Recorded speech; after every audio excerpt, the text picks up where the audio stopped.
Welcome to our YouTube channel let's learn from home. This is Ranjan Tiwari. हम बात कर रहे थे MHI 09 की 09 हम डिस्कस कर रहे थे, जिसमें थर्ड चैप्टर है आपका अ, भारत में राष्ट्रवाद और भारत के परिप्रेक्ष्य में हम पढ़ रहे थे चैप्टर नंबर 3। तो उसमें जो फर्स्ट पार्ट है उपनिवेशवादी परिप्रेक्ष्य वो हमने क्लियर कर लिया है। उसका फर्स्ट पार्ट आप हमारे प्लेलिस्ट में जाके देख सकते हैं। आज हम बात करेंगे राष्ट्रवादी विचार। सॉरी। तो जिस तरह से हमने देखा कि नहीं, जो उपनिवेशवादी थॉट थे हमारे नेशन के भारत के नेशनलिज्म के लिए, भारत में राष्ट्रवाद जो है उसके प्रति जो उनका नज़रिया था, उससे हट के भारत के जो लोग थे, जो राष्ट्रवादी विचारधारा थी, वो कैसे बात करती थी, वो क्या सोचती थी, वो हम देखेंगे। तो कुछ लोगों का देखिए, भारत में जो राष्ट्रवाद आया उसमें भी दो तरह के लोग थे, दो नज़रिया लोग पेश करते थे।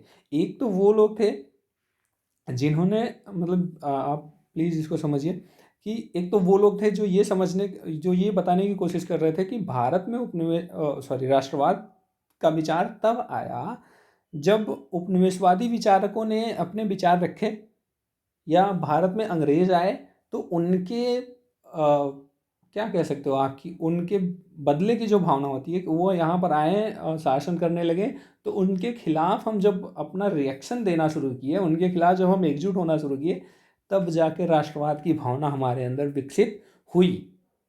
और वो इस बात से मानते थे कि हम राष्ट्र नहीं थे और हम राष्ट्र कभी बन भी नहीं सकते थे।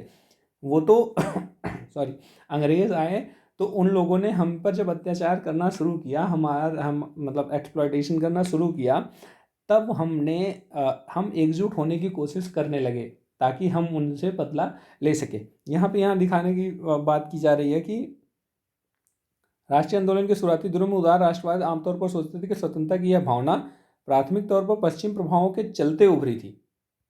ठीक है, तो वो यही दिखाने की कोशिश करते थे। शिक्षा स्वतंत्रता के विचारों का प्रसार राष्ट्रीय जागरूकता के निर्माण के लिए बुनियादी तौर पर जिम्मेदार थी। तो धीरे धीरे यही सारी चीज़ दिखाने की कोशिश करने लगे। उनका कहना यही था कि जैसे जैसे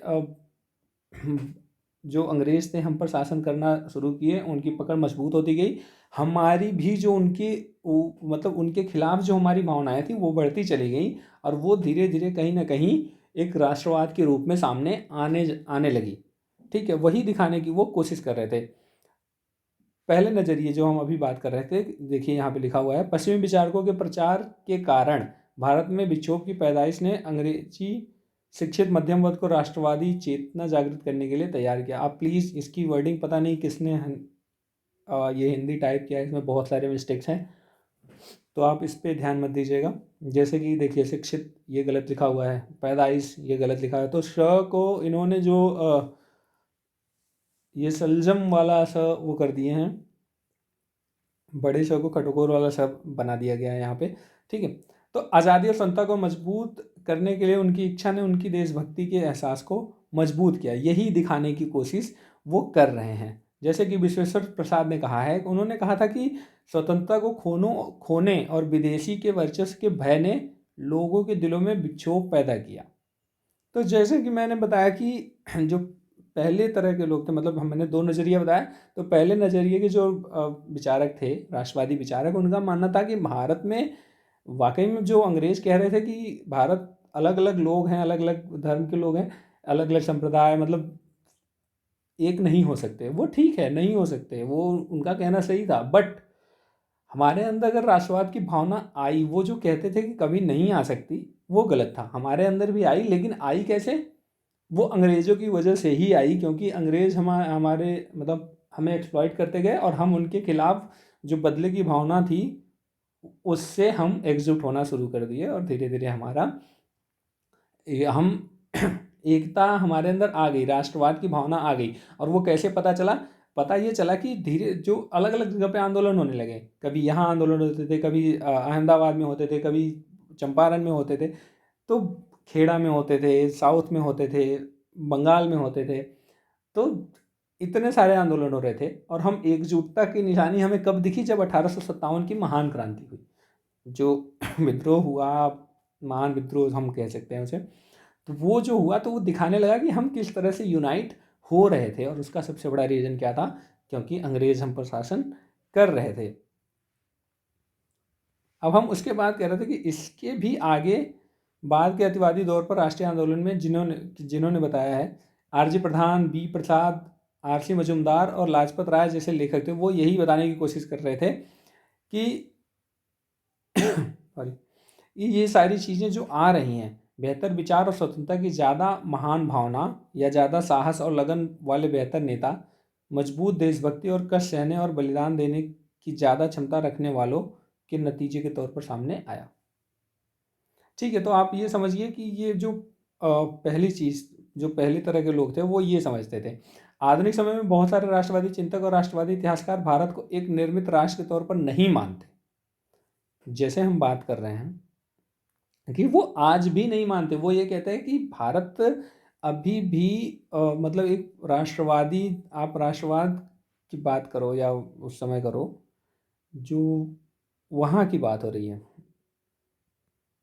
ठीक है। तो मतलब मैं आज की बात नहीं कर रहा हूँ, ये उस समय की बात कर रहा हूँ जो आधुनिक भारत, जब ब्रिटिशर्स हम पे वो कर रहे थे, वो बता रहे थे कि तब भी भारत को एक राष्ट्र के तौर पे नहीं मान सकते थे, बल्कि एक एक क्या राष्ट्र बनने की जो प्रक्रिया है वो उसमें थी।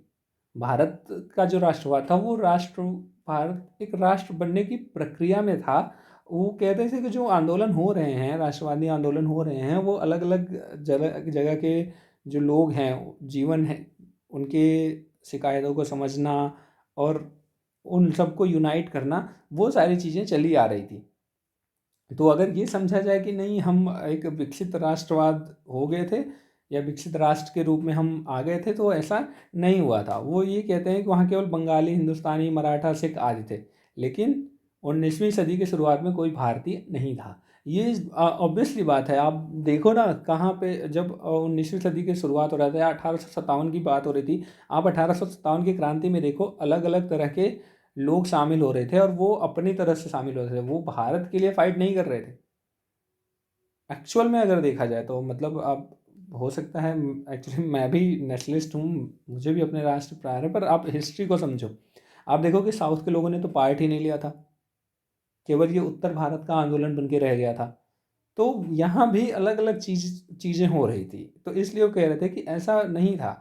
उनके अनुसार ये तब बनना शुरू हुआ जब कांग्रेस का गठन हुआ। 1885 के बाद से कांग्रेस ने ये काम किया कि भारत को एक राष्ट्र के रूप में समझने की कोशिश की, क्योंकि कांग्रेस ये समझ चुकी थी कि भारत जब तक यूनाइट नहीं होगा, भारत के लोग जब तक एक राष्ट्र के लिए फाइट नहीं करेंगे, तब तक आज़ादी पाना मुश्किल है, तब तक स्वाधीनता पाना असंभव है। इसलिए उन्होंने ऐसा काम करना शुरू किया। ताराचंद भी यही सोचते थे, और एक भारतीय राष्ट्र का निर्माण एक हाल की अवधारणा है जो एक साझा आर्थिक और राजनीतिक बदलावों के चलते उभरी। बट अब एक तो रहा कि ये जो फर्स्ट लोग थे, अब दूसरी तरह की जो विचारधारा थी भारत में, जो दूसरे राष्ट्रवादी विचारक थे, वो ये सोचते थे कि नहीं, ऐसा नहीं है कि भारत में जो राष्ट्रवाद की भावना है वो यहाँ आई। भारत में राष्ट्रवाद की भावना, वो ये कहते थे कि प्राचीन काल से ही भारत एक राष्ट्र के रूप में है। ऐसा नहीं है कि सॉरी, अंग्रेजों के बाद ऐसा हुआ है, पहले से भी थी। जैसे कौन कौन कहता था ऐसा? राधा मुकुंद मुखर्जी, अपने पुस्तक उन्होंने लिखा था फंडामेंटल यूनिटी ऑफ इंडिया 1914 में, और उन्होंने ये बताने की कोशिश की कि भारत महान था और प्राचीन काल से ही एक था। उनके मुताबिक शुरुआती समय में ही एक भौगोलिक एकता की भावना मौजूद थी, और यहाँ तक कि राष्ट्रवाद का विचार पहले से ही भारत में मौजूद था। हरबिलास शारदा ने अपनी किताब हिंदू सुपीरियॉरिटी में घोषित किया कि अभी तक फले फूले राष्ट्रों में प्राचीन हिंदू सबसे महान राष्ट्र था। देखिए, ये जो सारी चीज़ें हैं, नो डाउट हमारा इतिहास बहुत संपन्न था, हमारा इतिहास बहुत महान था, और ये बताने की कोशिश की जा रही थी for the counter of British literature. जो ब्रिटिश साहित्य था, जो हिस्ट्री के बारे में बताते रहे थे कि भारत की हिस्ट्री ऐसी है, ये है, वो है, तो उसको काउंटर करने के लिए हम लोगों ने इतिहास को झांकना शुरू किया कि क्या जो ब्रिटिशर्स कह रहे हैं वो सही है, या हमारा जो इतिहास है वो वाकई में मतलब कुछ है या नहीं। तो उसको दिखाने के लिए उन लोगों ने जब सर्च करना शुरू किया, तो हमें पता चला कि हमारा इतिहास कितना संपन्न है। ठीक है, लाला लाजपत राय ने भी अपनी यंग इंडिया में इस बात पर जोर दिया कि बुनियादी तौर पर भारत पिछले 2000 साल से एक राष्ट्र है। इस तरह से आप देखो कि जैसे कि अब जयचंद हिंदू पॉलिसी, केपी जायसवाल, ये जो भी चीज़ हैं बताने की कोशिश कर रहे थे कि भारत में पहले भी ऐसा नहीं है कि ब्रिटिशर्स के बाद हुआ। भारत ऑलरेडी एक बहुत बड़ा साम्राज्य था जिसमें एक कामयाब गणतंत्र था। आप देखो कि आपने देखा होगा कि आप ये मत सोचो कि वहाँ पे सिर्फ राजा ऐसे थे जो राजतंत्र था या वगैरह वगैरह, बहुत सारे ऐसी चीज़ें थी जैसे लिच्छवी थे, वज्जी थे, उसके अलावा ये सारे लोग ये गणतंत्र थे। आप जब आप देखोगे ना तो आपको पता चलेगा, शाक्य थे, ये सब गणतंत्र थे जिसमें गणतंत्र इन द सेंस कि निर्णय राजा राजा तो करते थे लेकिन वो सभा या समिति के रूप में कुछ ऐसी चीज़ें थी जो राजा पर अंकुश लगाती थी, नियंत्रण करती थी।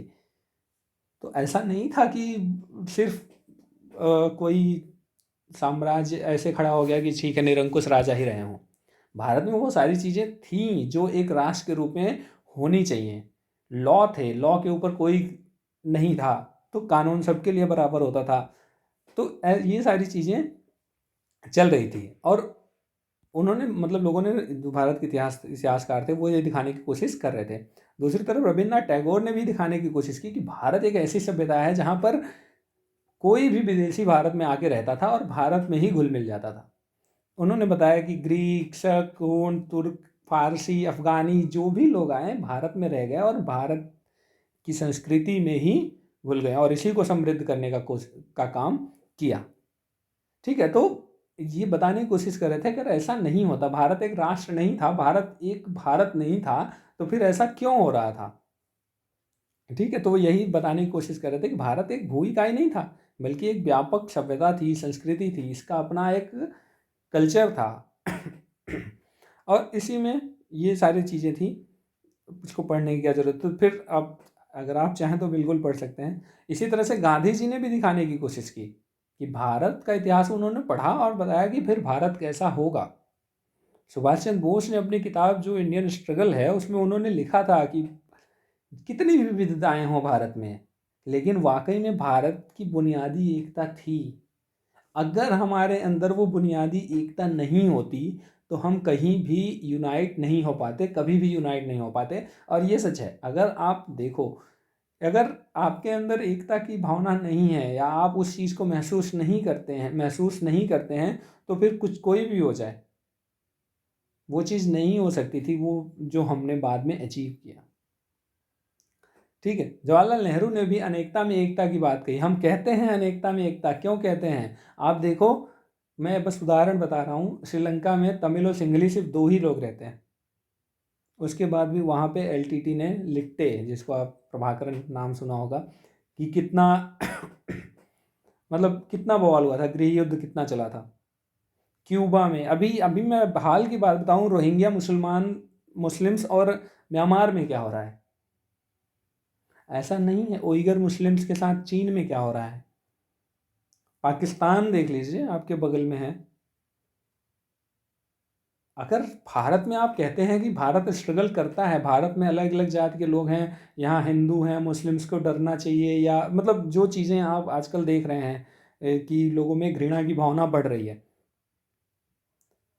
बट आप ये भी तो देखो भारत में कितनी विविधता है।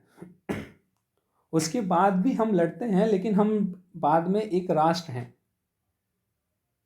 नो डाउट असदुद्दीन ओवैसी जो हमारे सांसद हैं, मुस्लिम नेता हैं, वो भारत में बहुत सारी चीज़ें कहते हैं कि बीजेपी ये करती है, वो करती है, मुसलमानों को नहीं समझती वगैरह वगैरह। लेकिन जब बात आती है कोई बाहरी, जब पाकिस्तान हम पर कुछ कहता है तो वही ओवैसी होते हैं जो पाकिस्तान को जवाब देते हैं कि ये भारत का इंटरनल मैटर है, वो हमें ना सिखाएं, हमारे यहाँ लॉ है जो हमें संभालती है, हमारे यहाँ हमारे लोग हैं। तो ये चीज़ ये कब होती है, ये कब आता है, ये एकता तब आती है जब आपके अंदर हो। तो यही बताने की कोशिश कही जा रही है कि विविधता में एकता है, और यही रीज़न है और यही चीज़ है जो हमें आपस में बांध के रखता है, हमारी सांस्कृतिक एकता जो हमें बांध के रखी हुई है एक राष्ट्र के रूप में।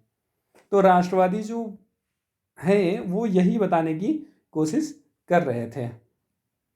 तो और बहुत सारे और भी रीजन थे। आज़ादी की भावना के अतिरिक्त और भी बहुत सारी नीतियां थीं, जो औपनिवेशिक नीतियां जो भारत में एक राष्ट्रीय आंदोलन खड़ा करने के लिए ज़रूरी थी, जैसे सॉरी औप औपनिवेशिक शासकों का असहयोग रवैया, लिट्टन की जो प्रतिक्रियावादी नीति थी, एल्बर्ट विथ बिल था, तो प्रिंटिंग प्रेस के जो चीज़ें चली आ रही थी जिनको आप वर्नाकुलर प्रेस एक्ट कह सकते हैं, बंगाल का विभाजन था, बहुत सारी ऐसी नीतियाँ थी। अगर गिनाने बैठे तो बहुत सारी है, जिसमें अब आप देखो ड्रेन ऑफ वेल्थ जो दादा भाई नौरोजी ने लिखा मतलब बताया था।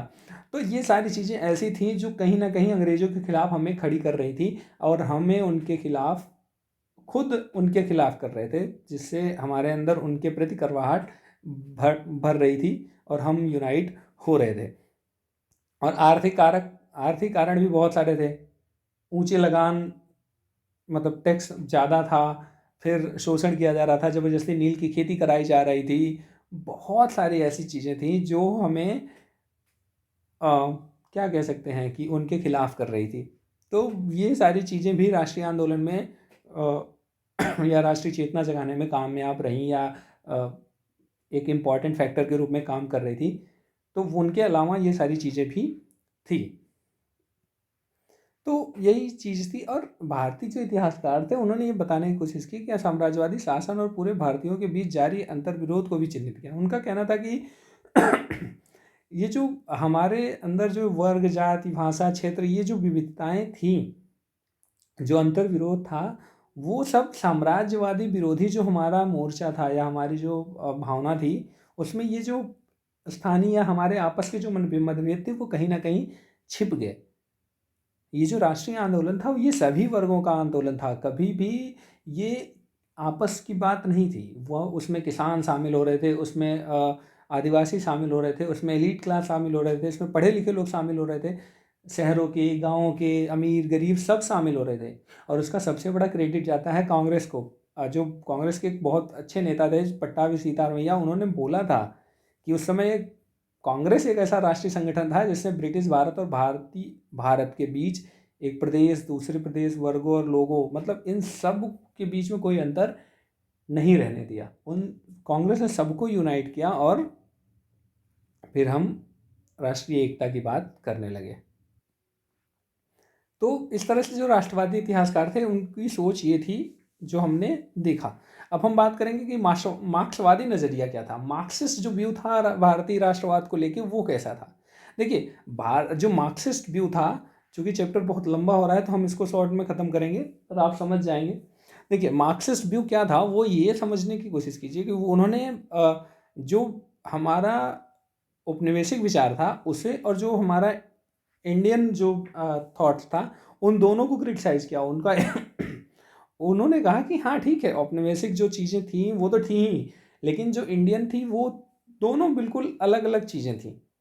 उन्होंने कहा कि भारत और उसके लोगों के प्रति भेदभाव पर नज़रिया रखने के लिए औपनिवेशिक परिप्रेक्ष्य की आलोचना करते थे। वो ये कहते थे कि नहीं, ये भेदभाव मत कीजिए, क्योंकि कि जो औपनिवेशिक कहते थे ना कि भारत में कुछ था ही नहीं, तो ऐसा नहीं था कि भारत में कुछ नहीं था। लेकिन अब मार्क्सवादी ये भी कहते थे कि जो भारत के लोग हैं, जो भारत के जो नज़रिया है या भारत के जो विचार, या क्या कह सकते हैं, जो विचारक थे, वो इतिहास में जाके हम भारत की राष्ट्रवाद की जड़ों को देखने की कोशिश करते थे। तो कह रहे कि आपको इतिहास में जाने की ज़रूरत नहीं है। अगर आपको समझना है, भारत के राष्ट्रवाद को समझना है, तो उसको सिर्फ आर्थिक कारण और वर्गीय विभेद की तरफ ध्यान दो। देखिए अगर आप कहीं भी मार्क्सवाद को देखिए तो जो मार्क्सिस्ट थिंकिंग थी या मार्क्सिस्ट व्यू था वो हमेशा इकोनॉमिक पॉइंट ऑफ व्यू को देखता था या फिर क्लास स्ट्रगल को देखता था। और क्लास स्ट्रगल भी कहीं ना कहीं वो इकोनॉमिक पॉइंट ऑफ व्यू को लेके चलता था। इकोनॉमिक अनइक्वालिटी की वजह से ही क्लास स्ट्रगल हुआ। आप पढ़ेंगे जब मार्क्सिस्ट विचारधारा, तो आप क्लास स्ट्रगल जब आप पढ़ेंगे तो आप देखेंगे कैसे होता है, हम उसमें नहीं जाएंगे। तो वो कह रहे थे कि आपको इसी पे ध्यान देना चाहिए, और इन दोनों ने इस पे ध्यान नहीं दिया, इसीलिए मार्क्सिस्ट ने इनकी आलोचना की। तो आप समझ रहे हैं इस चीज़ को। उनका सिंपल सा मानना यही था कि भारत के बीच में जो अंतर्भेद है, मतभेद हैं, उनको आप खारिज नहीं कर सकते। और वो कहीं ना कहीं जो आर्थिक बदलाव हो रहे थे भारत में, उसकी वजह से ऐसा हो रहा था। ऐसा नहीं था कि वो पहले से थे या फिर वो गलत थे। वो भारत में जब आर्थिक बदलाव हो रहा था, इस वजह से भारत ऐसा हुआ, उसमें राष्ट्रीय चेतना बनी। और वो ये भी कहते थे कि उनका विश्वास था कि भारत हमेशा से एक राष्ट्र नहीं था, बल्कि एक ऐसा राष्ट्र जो आधुनिक समय में बना है, जब राष्ट्रवादी आंदोलन ने देश में एक महत्वपूर्ण भूमिका निभानी शुरू कर दी। तो आप ये समझिए कि ये दिखाने की कोशिश कर रहे थे, और वो ये भी दिखाने की कोशिश कर रहे थे कि जो यहाँ पे इकोनॉमिक को थोड़ा सा हम डाउन करेंगे, क्लास स्ट्रगल जो वर्ग संघर्ष था उसको हम दिखाने की कोशिश करेंगे। हम यहाँ दिखा रहे थे राष्ट्र जो ये सॉरी मार्क्सवादी थे, उनका ये भी मानना था कि जो पूंजीवाद शुरू हुआ, औद्योगिक क्रांति हुई, पूंजीवाद शुरू हुआ, भारत पहले से ही इसमें शामिल हो चुका था। जो वैश्विक पूंजीवाद की जब शुरुआत हुई तो भारत उसमें पहले से शामिल था। आप देखो, अगर आप हिस्ट्री आपने ली है, आपने पढ़ी है ध्यान से, तो आप देखो जब भारत में जो पहले पुर्तगाली आए थे, वास्को डी गामा, जब वो भारत से गए थे तो उनकी टोटल आने जाने का जो कॉस्ट था उसको हटा के उन्हें 40 गुना ज़्यादा फायदा हुआ था, प्रॉफिट हुआ था। तो भारत में पैसे की कमी नहीं थी, और ब्रिटेन भारत को सोने की चिड़िया कहा जाता था। तो भारत में जब उपनिवेशवाद लागू हुआ या आया, तभी भारत विश्व वैश्विक पूंजीवाद में शामिल हो चुका था, लेकिन उसका फायदा भारत को नहीं मिल रहा था। और जिस वजह से भारत के लोग उस चीज़ से खफा थे, मतलब अब आप डायरेक्टली नहीं कह सकते, पर जैसे कि हमारे जो कपड़े थे वो वहाँ पे अच्छे, उनकी जो टैरिफ है, मतलब कर लगाए जाते थे, और क्वालिटी भी बहुत अच्छी थी वो। पर और उनके कपड़े ख़राब क्वालिटी के होते थे, चीप होते थे, पर हमें यहाँ पे बिना टैक्स के हमें बेचा जाता था। तो ये दिखाने की कोशिश कर रहे थे कि इस वजह से भी ये चीज़ें हुई। कमोवेश चीज़ें सेम थी, पर ये आर्थिक और क्लास स्ट्रगल की तरफ ज़्यादा ध्यान दे रहे थे। उन्होंने ये भी बताने की कोशिश की कि हमारे यहाँ जो विद्रोह हो रहे थे, जो मार्क्सिस्ट थे, वो ये दिखाने की कोशिश कर रहे थे कि जो हमारे यहाँ विद्रोह हो रहे थे वो कमोवेश वर्ग संघर्ष वाली ही बात थी। स्टार्टिंग में जो राजे रजवाड़े थे, वो उनकी जो स्थिति थी वो कम हो रही थी, इस वजह से वो संघर्ष कर रहे थे। वो तो बहुत बाद में जाके वो जो गरीब किसान वगैरह वगैरह थे जाके हुआ, मतलब वो फाइट करने लगे, वो तो बाद में किए। लेकिन शुरू में जो विद्रोह थोड़े बहुत हो रहे थे वो इसलिए हो रहे थे क्योंकि जैसे आप अवध के देख लीजिए, अवध, बंगाल, ये सब तब फाइट किए क्योंकि राजाओं को उनकी स्थिति खराब लग रही थी, उनकी स्थिति नीचे दिख रही थी। ठीक है, क्योंकि सामंती तो तब भी थे, तब भी वो वो करते थे, अत्याचार करते ही थे। लेकिन बाद में जाके, और उन्होंने ये भी, फिर जो मार्क्सिस्ट थे उनको उनका ये भी मानना था कि शुरू में जब कांग्रेस बनी थी तो कांग्रेस क्या थी, पढ़े लिखे लोगों की जो किसी ने कहा था, देखिए मैं दिमाग में आ नहीं रहा है, किसी ने कहा था कि कांग्रेस कुछ नहीं है, सिर्फ कुछ पढ़े लिखे जो वकील हैं उनको घूमने का, एक टाइम पास करने का वो चाहिए, वैकेशन मनाने वो जाते थे, 2 दिन कहीं पे सभा करते थे। तो वो ये कह रहे थे कि जो कांग्रेस थी वो भी इलीट क्लास के जो लोग थे उनकी ही एक संस्था थी, जो अंग्रेजों की वफादारी थी, क्योंकि कांग्रेस को बनाने वाले यही हुम थे जो अंग्रेजी अफसर थे। तो उनका ये मानना था कि ये अंग्रेजों के वफादार संस्था थी जो एलीट क्लास के लोग बनाए थे, उनका आम लोगों से कोई लेना देना नहीं था। वो तो बहुत बाद में जाके 1905 के बाद ऐसी चीज़ें शुरू हुई कि कांग्रेस वाकई में जन आंदोलन के रूप में सामने आई, या लोगों के लोकप्रिय उसके रूप में आई। ठीक है, तो उन्होंने ये बताने की कोशिश की। अब देखिए यहाँ पे लिखा है कि समय के साथ कांग्रेस राष्ट्रीय आंदोलन का वर्गीय आधार बन गया, लेकिन शुरू में ऐसा नहीं था। इस तरह से शुरुआती सालों में भारतीय राष्ट्रवाद ने न केवल बड़े बुर्जुआ स्वामियों के बीच में प्रगतिशील तत्व तथा नया औद्योगिक बुर्जुआ और बुद्धिजीवियों के बीच के संपन्न लोगों का प्रतिनिधित्व किया। बाद के सालों में प्रथम विश्व युद्ध शुरू होने के साथ, ये खैर कहने की जरूरत नहीं है, तो ये जो चीज़ थी वो बताई। तो इस तरह से हम तीनों को देख सकते हैं, उपनिवेशवादी थिंकिंग, राष्ट्रवादी और मार्क्सवादी। ठीक है, तो उपनिवेशवादी आलोचना करते थे और मतलब कहते थे कभी यूनाइट नहीं हो सकते, कभी नेशनलिज्म नहीं आ सकता। लेकिन राष्ट्रवादी जो थे वो दो तरह से देखते थे, एक तो ये कि हाँ अंग्रेज़ों की आने की वजह से हमारे यहाँ राष्ट्रवाद हुआ, लेकिन दूसरे लोग ये भी तर्क देते थे कि नहीं ये पहले से ही है, हमारी संस्कृति ही ऐसी रही है जो राष्ट्रवाद को लेके आगे बढ़े। और जो फिर बाद में आ गए मार्क्सिस्ट, जो ये कहते थे कि ये कोई बात नहीं होती है, जो मेन रीज़न है वो है इकोनॉमिक इनइक्वालिटी, आर्थिक असमानता और क्लास स्ट्रगल, वर्ग संघर्ष की जो कहानी है वही धीरे धीरे आगे बढ़ के राष्ट्रवाद के रूप में सामने आ जाती है। तो ये चैप्टर हो गया। आप प्लीज़ बताइएगा कि कुछ मतलब क्या हम और एलोबरेट कर सकें, या आप चाहते हैं कि मैं और अच्छे से या एलोबरेट, क्योंकि फिर टाइम लगेगा उस चीज़ को करने में, तो क्लास लंबा हो सकता है। ठीक है, तो आप प्लीज़ अपने सजेशंस, अपनी चीज़ें अच्छा लगे तो अप्रिशिएट कीजिए। Thank you so much, keep watching.